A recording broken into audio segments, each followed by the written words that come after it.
vicinanza a questo congresso? È un momento importante, testimonia tanto una cosa del passato che Marconi in questi luoghi con la nave Elettra ha portato avanti degli studi che ci permettono oggi di comunicare. Chi oggi vedrà questo servizio comunque usa lettere e lì sono state messe le basi per la comunicazione di massa. Quindi è un evento importante a cui sono particolarmente legato perché, come ho detto, portando i saluti al congresso del sindaco Bucci, che qua oggi rappresenta come città metropolitana di Genova, e da ragazzino io sono stato uno di quelli che aveva in casa il CB cosiddetto, quindi questi ricetrasmettitori che cominciavano, diciamo, a diffondersi. Io poi li ho utilizzati con la passione, con il volontariato, la protezione civile, col gruppo Gabbiano di Recco, quando siamo strutturati per lo spegnimento incendi. Ecco. Quindi ho portato un saluto, ma con piacere, con qualcosa che credo che è stato di supporto importante quando nelle disgrazie, negli eventi calamitosi che abbiamo vissuto, l'infrastruttura è comunque andata in difficoltà. I radioamatori, chi ha un ricetrasmettitore a casa è stato di supporto proprio in quei momenti difficili.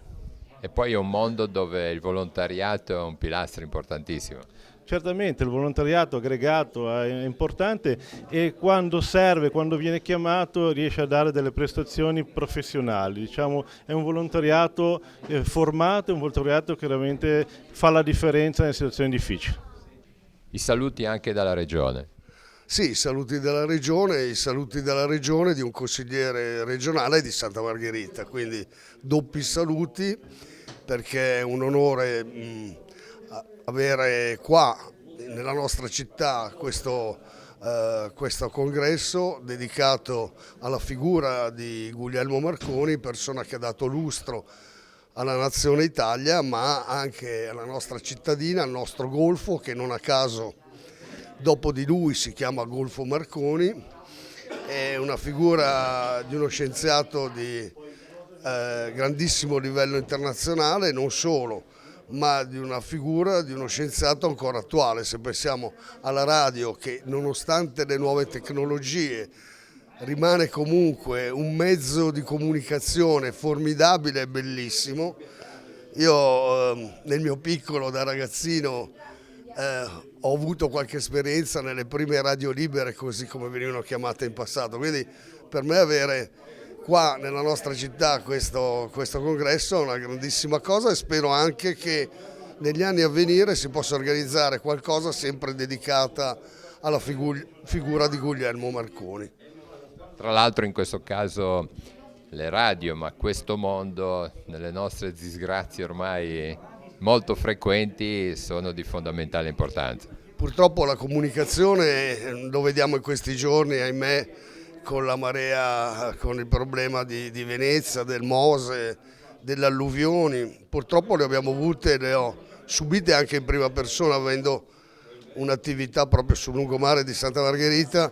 Purtroppo le abbiamo subite anche nella nostra Liguria e in maniera particolare l'anno scorso, il 29 di ottobre, proprio tra Rapallo, Santa Margherita e Portofino c'è stato questa terribile mareggiata che ha distrutto tantissime attività sul lungomare, e devo dire che la protezione civile, la comunicazione, quindi che è servita alla protezione civile, ha fatto sì che si siano scongiurati anche degli eventi che oltre calamitosi potevano diventare anche degli eventi che portavano dei lutti e delle conseguenze irreparabili. Abbiamo avuto questa grande fortuna che nel disastro della mareggiata non abbiamo avuto però delle perdite umane, non ci sono stati neppure dei feriti, se non qualche ferito lieve, e questo è merito proprio della protezione civile e delle forze dell'ordine, e quindi anche in questo senso dobbiamo in fondo dire un po' un grazie a Guglielmo Marconi, direi.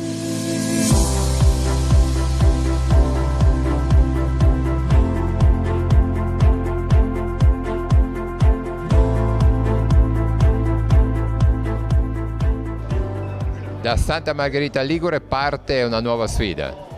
Sì, intanto il fatto di averlo fatto a Santa Margherita Ligure, dove Guglielmo Marconi ha risolto e accettato e ha fatto una grande sfida, che è quella di inventare le radiocomunicazioni. Noi da Santa Margherita Ligure rilanciamo una nuova sfida, che è radiocomunicazioni come core business della nostra organizzazione, ma oggi la cosa più impellente è il rischio idrogeologico. Abbiamo una nazione che sta andando a rotoli, per cui la nostra organizzazione, che è capillarmente diffusa su tutto il territorio, può dare una mano sia a livello di prevenzione strutturale, cioè acquistare attrezzature per combattere il rischio idrogeologico, ma io credo che noi siamo in grado di fare anche prevenzione non strutturale, insegnando e comunicando ai nostri concittadini, ai nostri amici, come proteggersi da determinate situazioni, in modo da creare delle comunità molto più resilienti. Certo che in questi anni c'è stata una evoluzione di problematiche. Sì, allora non nascondiamoci che il cambio climatico non lo riusciamo a risolvere con un piano comunale di emergenza o con una motopompa. Non possiamo che prendere atto che il futuro sarà sempre ricco di nuove problematiche. Quello che io vedo è che dalle grandi problematiche giorno per giorno diventiamo le piccole problematiche sempre più pericolose. Cioè, se prima lo scenario era la maxi esondazione che coinvolgeva una città, 2 città, un territorio, oggi ci troviamo di fronte a un'emergenza di un piccolo quartiere e noi lì abbiamo grande necessità di intervenire proprio sul piccolo. Ecco, oggi di fronte a questi eventi che purtroppo accadono, abbiamo visto nel nostro territorio l'anno scorso, Venezia in questi giorni, in campo ci sono persone preparate, volontari insomma, che lo fanno con passione ma anche con professionalità, e poi ci sono tantissimi volontari che per forza di cosa sono improvvisati. Come va questa condivisione? Nella relazione plenaria ho accennato a questo problema, che è assolutamente un problema, un paradigma molto difficile da risolvere. Faccio questo esempio. Ieri i telegiornali hanno parlato degli angeli dell'acqua alta, 500 studenti senza preparazione, senza nessuna idea, che hanno dato una mano a spalare in maniera più o meno coordinata, però senza assicurazione, senza dispositivi di protezione individuale. Per cui da uomo di protezione civile dico no, assolutamente dobbiamo dire un no ai cosiddetti angeli del fango. Dopodiché, come padre, dico, ma come, se continuiamo a lamentarci che i nostri figli non hanno valore, che i nostri figli giocano con Nintendo, che i nostri figli giocano col cellulare, la prima volta che si mettono a disposizione per darci una mano gli diciamo no, state fermi. Ecco, questo è il paradigma. Da volontario dico che i volontari fanno mesi, cioè se non anni di preparazione per questo evento, poi quando arriva l'evento il sindaco chiama gli studenti che non hanno nulla da fare. È chiaro che il sistema del volontariato va in crisi, incomincia a farsi delle domande, ma allora per quale motivo devo prepararmi, studiare, fare i corsi, fare le esercitazioni, se poi quando arriverà l'evento il sindaco chiama gli studenti? Però come padre non posso che essere contento che questi ragazzi si siano messi a disposizione. Non ho la soluzione, questo è chiaro, non riesco a trovare la soluzione, mi pongo il problema di trovarla nei prossimi anni. Però se un volontario preparato si prende questi 2 giovani, 3 a testa, credo che la forza aumenta e insomma si lavora meglio e si fa di più. Questo io non so come sia, per cui non lo so come sia andata ieri a Venezia. Questa è la prima risposta che mi sento di dare. Ci deve essere una legge, un regolamento che preveda che i volontari esperti si prendano appunto questi e insieme guidino. Poi ci dovrà essere chi paga l'assicurazione, perché se questo ragazzo si fa male ci dovrà essere un sistema tutto intorno, ma però dobbiamo trovare una regola. La deregulation attuale fa male a tutti, fa male ai ragazzi perché probabilmente magari se qualcuno si fa male scopre che non era assicurato e il sindaco che l'ha chiamato va nei guai. Dall'altra parte fa male al sistema del volontariato, per cui la tua proposta mi sembra la prima cosa da fare. È chiaro che dietro ci deve essere uno strumento di leggi, qualche politico che al posto di andare in giro si metta lì a studiare un regolamento. Per noi sarebbe la soluzione del paradigma.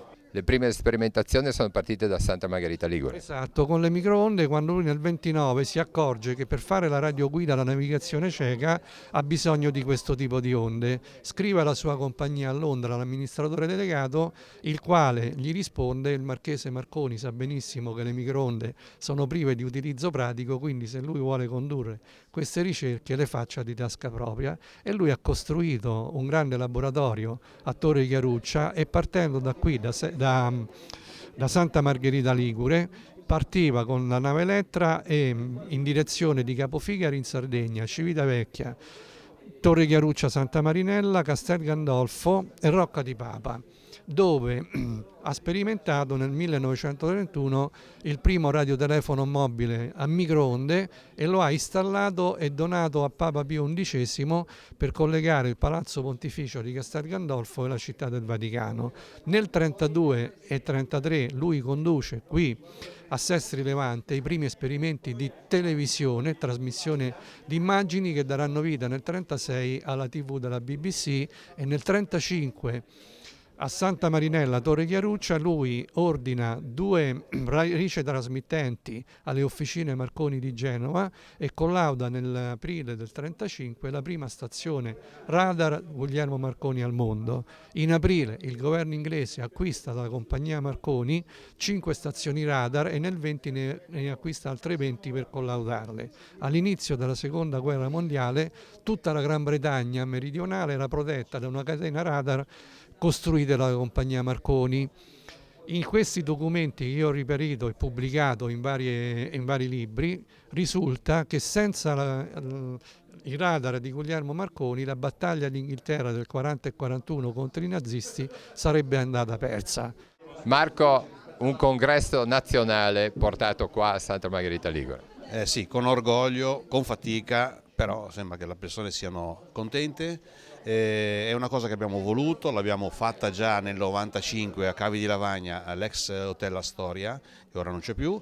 Abbiamo proposto Santa Margherita per 2 motivi importanti. Il primo è questa è casa di Guglielmo Marconi.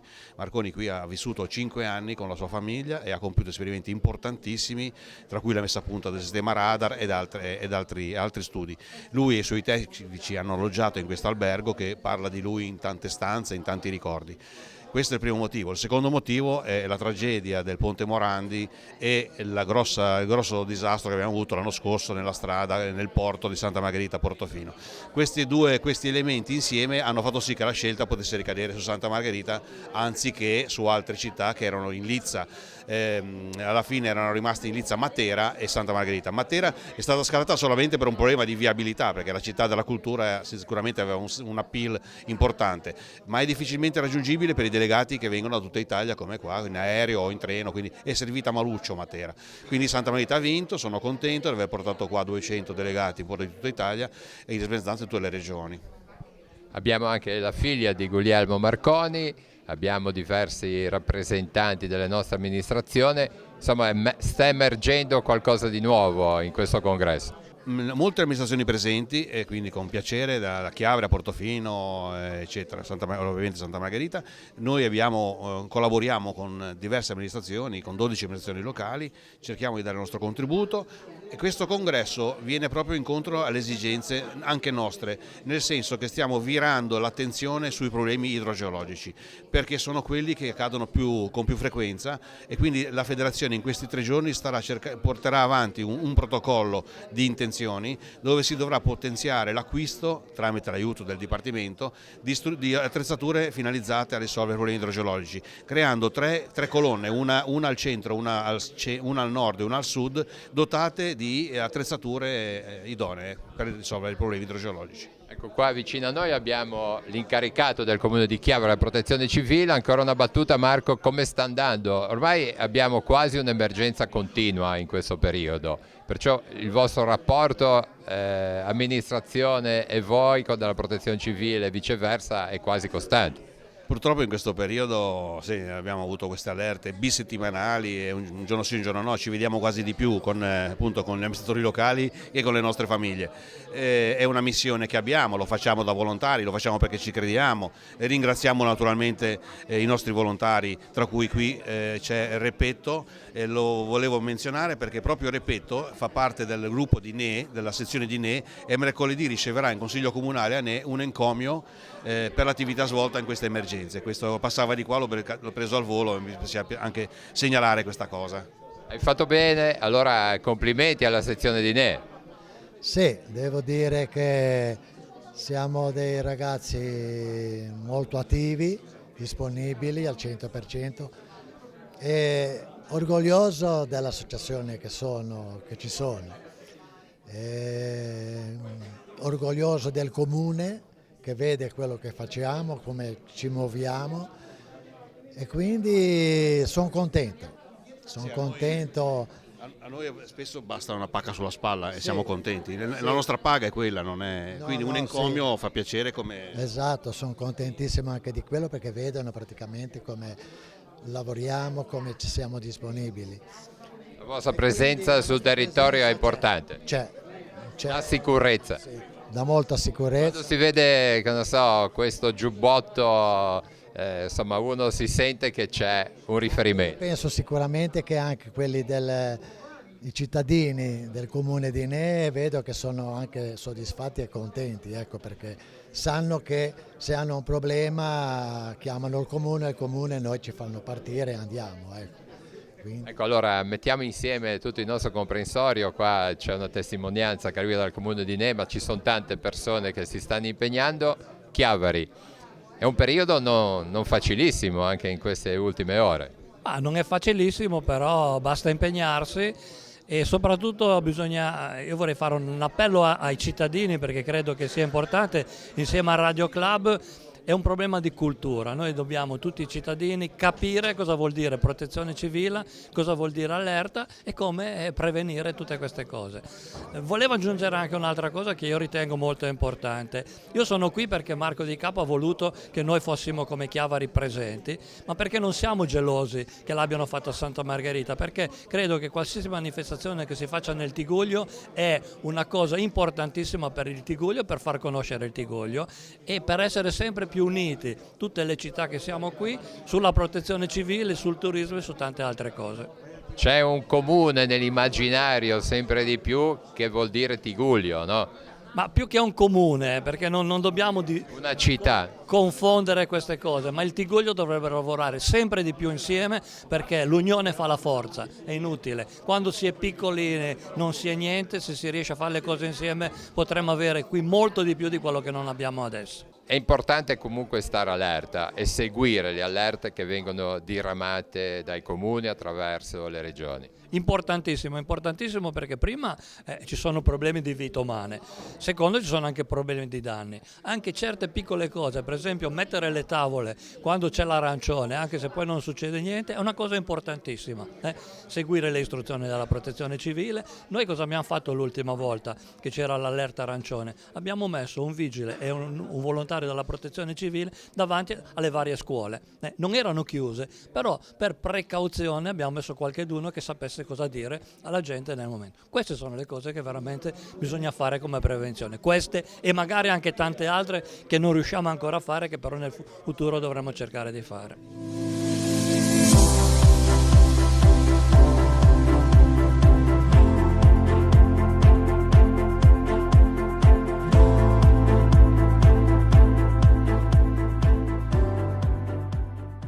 Intanto benvenuta a Santa Margherita Ligure. Grazie, io amo moltissimo Santa Margherita Ligure e ho dei ricordi bellissimi quando ero bambina con mio padre Guglielmo Marconi, con mia madre Maria Cristina.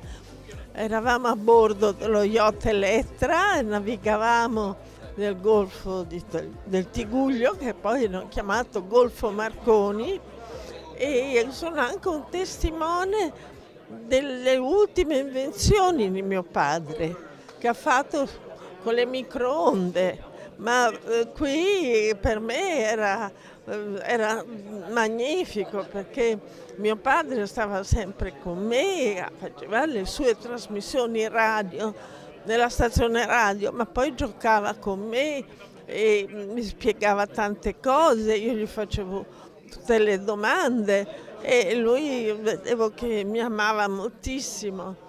E infatti io quando torno a Santa Margherita Ligure sono sempre tanto commossa e vorrei anzi venirci più spesso. Andavamo col motoscafo a terra e facevamo dei giri, andavamo a Portofino, andavamo così lungo la costa e mio padre mi ricordo che a parte la festa che gli faceva il pubblico di Santa Margherita, ma lui si fermava soprattutto a parlare con i pescatori, con i marinai e chiedeva se loro avevano usato la radio e loro gli raccontavano degli aneddoti, le loro avventure, di loro stessi, dei loro fratelli, andavano fuori con i pescherecci e che si salvavano con la radio. Lei si ricorda quando è partito la radio? Io l'ho trovata che era nel gran trionfo, diciamo. Però le ultime invenzioni io ero presente perché era proprio qui in questo mare Santa Margherita Ligure che lui ha fatto i suoi esperimenti con il radar che diceva a Elettra, a Cristina di mettere delle lenzuola intorno alla cabina del comandante in modo che fosse invisibile per noi e entrare dentro due boe con la prua della nave che lui aveva messo con lo spazio giusto e dava ordini al timoniere e riusciva a entrare alla cieca, la navigazione alla cieca perché con gli strumenti del radar e era magnifico, insomma, una grande soddisfazione per lui e per tutti noi e poi è diventata un'invenzione che è stata usata per appunto vedere nella nebbia gli ostacoli e evitare le collisioni con le altre navi. Cosa le raccontava papà? Ma mio padre mi parlava di queste sue microonde che aveva dei progetti, infatti anche l'antenna parabolica che è il principio del satellite, questi dischi che poi sono i satelliti che ha fatto qui Albergo Miramare, al Miramare a Santa Margherita Ligure, e poi anche l'ultima invenzione che è stata quella dell'estrazione dell'oro dall'acqua del mare e mi diceva di aiutarlo di dividere di questi fili d'oro che estraeva dal mare. Poi non è riuscito a, cioè queste erano cose concrete che io vedevo, che seguivo, ma poi mio padre era la stagione di lasciare lo yacht Elettra e mia madre voleva salvare questi apparecchi, mio padre l'ha distrutti perché diceva che avrebbe ricostruito, che aveva tutto in mente sua, questa nuova invenzione e cioè, ha avuto questo attacco di cuore, è morto improvvisamente. Hanno chiesto i professori di fisica a me, a mia madre, per spiegare come aveva fatto, ma noi non potevamo, quindi è rimasto un mistero. Cosa pensa lei adesso di tutto questo, innovazione, questa innovazione tecnologica? Magnifico, perché mio padre l'aveva vista, era molto lungimirante e incoraggiava moltissimo i giovani scienziati come lui che avevano la passione delle onde elettriche e E lui è sempre con me, e anche il suo esempio, parlando di lui, incoraggio i giovani e vogliono che seguano il suo esempio. Sì. E adesso con queste nuove tecnologie come si trova? Sì, le seguo, ma insomma la radio per me è la voce, che si sente le notizie immediate e poi naturalmente il resto è tutto un benessere per noi, perché facciamo tutto più velocemente, tutto più rapido e anche più utile per la nostra vita, ecco, per la nostra salvezza. Salutiamo e un augurio a questi radioamatori, a questo congresso. Io sono sempre vicino, li ho sempre privilegiati di stare vicino a me e li amo moltissimo. E tutti i giovani che hanno passione delle onde elettriche come mio padre.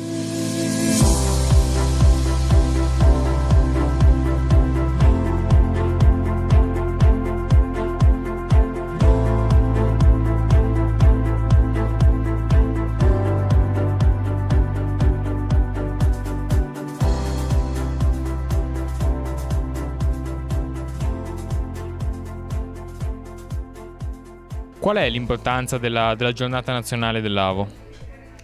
È una giornata particolare perché Lavo in questo giorno viene festeggiata in tutta Italia. Ormai è un'associazione che comprende un numero molto importante di volontari, che fa servizio a moltissime strutture, case di riposo, ospedali, quindi è anche giusto che ci sia una giornata dedicata, diciamo.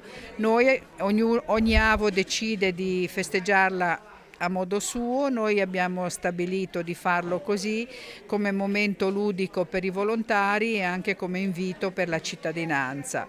In questo ci siamo avvalsi dell'aiuto di questa compagnia che gratuitamente hanno accettato di farci trascorrere 2 ore davvero simpatiche. È stato un bel momento, ci siamo divertiti.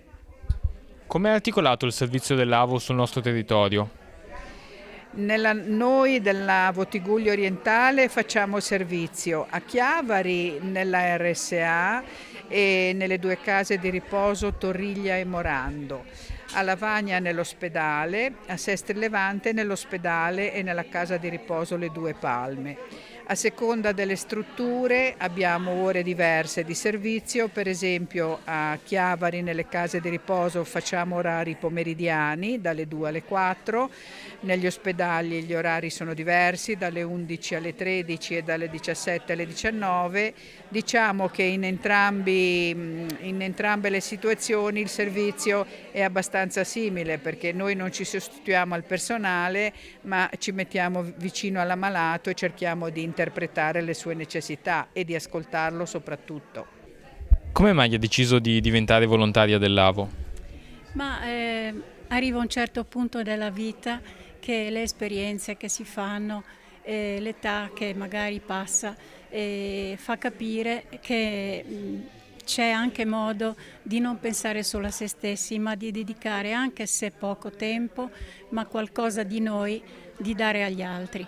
Io questo l'ho pensato già circa una ventina d'anni fa, invogliata da una volontaria che già svolgeva questo tipo di volontariato, e dico la verità che sono contenta di rinnovare sempre questo mio desiderio di essere vicino a chi ha un bisogno e di ascoltarlo e di essere per lui l'amico, il fratello che magari non ha. Se dovesse consigliare a una persona o comunque invitare una persona a diventare volontario, cosa direbbe per convincerlo? Semplicemente quello che io ho dato è meno di quello che io ho ricevuto. È una gratificazione che ti dà il paziente che non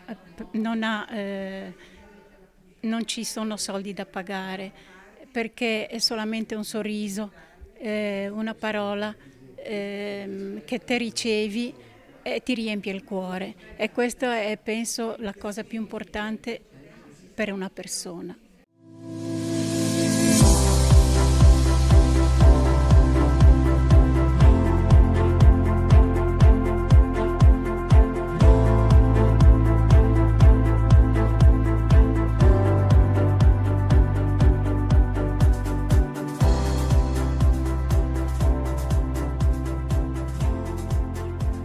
Nello svolgere la sua attività di volontario, qual è la cosa a cui dà priorità, la cosa a cui tiene di più, a cui dà, diciamo, più importanza?